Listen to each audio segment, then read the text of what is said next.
Hello everyone, welcome back to the online help guide.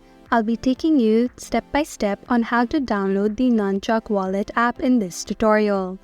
Launch the Play Store on your device first. Type Nunchuk Wallet app into the upper search bar. Then tap on Search. This is the application that we're going to be downloading. Tap on the install icon. Let it download now.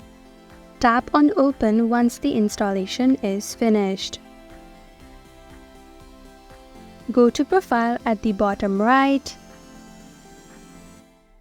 Now you can either sign up or log in to use the application.